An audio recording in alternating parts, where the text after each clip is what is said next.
बड़ी खबर है। बंधकों को बचाने के लिए इजराइल ने एक खास प्लान तैयार किया है। बंधकों को वापस लाएगी सायरेट मटकल ब्रिगेड। आईडीएफ की स्पेशल यूनिट है सायरेट मटकल और इसे जिम्मा सौंपा गया है, इसे जिम्मेदारी सौंपी गई है कि वो बंधक जो इस वक्त हमास की कैद में गाजा पट्टी के अंदर मौजूद हैं, उन्हें ग्राउंड ऑपरेशन के बाद सकुशल यहां से निकाला जा सके और पहुंचाया जा सके इजराइल।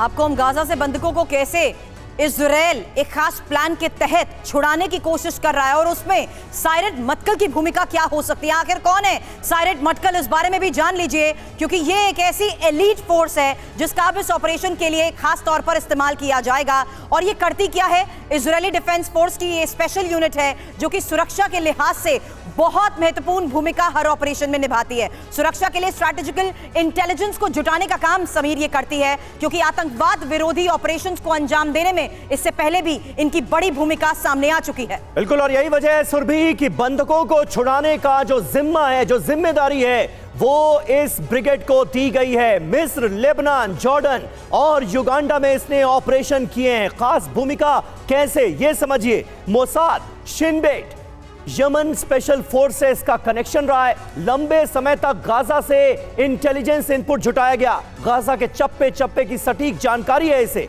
घनी आबादी के बीच घुसकर ऑपरेशन में माहिर मानी जाती है ये यूनिट। वेस्ट बैंक और गाजा में इसने लंबे समय तक काम किया है और यही वजह है कि इस ब्रिगेड को, इस यूनिट को जिम्मेदारी सौंपी गई है कि वो बंधकों को हमास के चंगुल से आजाद कराए। हालांकि जिस तरीके से ये एलीट फोर्स लगातार इन ऑपरेशन में एक बड़ी भूमिका निभाने के लिए तैयार है, वहीं इजरायली बंधकों पर आईडीएफ के प्रवक्ता का भी बयान सामने आ चुका है। इजरायली बंधकों को खोज कर निकालेंगे और इजरायली बंधक सुरंग में हो सकते हैं। यही वजह है कि इन सुरंगों में पहुंचते ही कैसे इन ऑपरेशंस को अंजाम दिया जाना है, उसके लिए स्पेशल फोर्स की जरूरत है। समीर, ये वो स्पेशल फोर्स है जो साफ तौर पर ग्राउंड नेविगेशन में बहुत माहिर बताई जाती है और इस तरीके से सुरंगों की नेविगेशन के जरिए कैसे इन तक पहुंचना है, बंधकों को छुड़ाना है, उसमें इनकी बड़ी भूमिका होगी।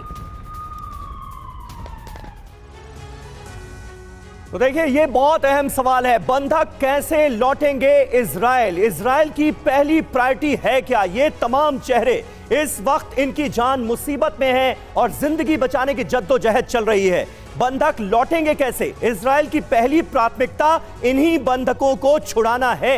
ये आईडीएफ की तरफ से साफ किया गया है कि ये टॉप प्रायोरिटी है। सभी इजरायली बंधक सुरंग में रखे गए होंगे, ये मानकर चल रहा है आईडीएफ। हालांकि ये आईडीएफ की तरफ से साफ तौर पर कहा जा रहा है कि इतना समय भी इसलिए लग रहा है क्योंकि वो सुरक्षित इन होस्टेजेस को, इन बंधकों को लाना चाहते हैं, क्योंकि माना यही गया है कि अलग अलग ग्रुप में बंधकों को अलग अलग लोकेशंस पर रखा गया है। घनी आबादी की वजह से इनको खोजने में मुश्किल ज्यादा हो सकती है। एक और चैलेंज समीर ये है, क्योंकि ज्यादातर इसी घनी आबादी वाले इलाके में इमारतों को ध्वस्त किया गया है, इसलिए जो बेस में टनल है वहां पर इन बंधकों को रखा गया है। ये इनपुट आईडीएफ के पास है। बिल्कुल, और लड़ाई धीमी होगी लेकिन इजरायली सेना सतर्क है। बहुत बड़ी चुनौती है आईडीएफ के सामने।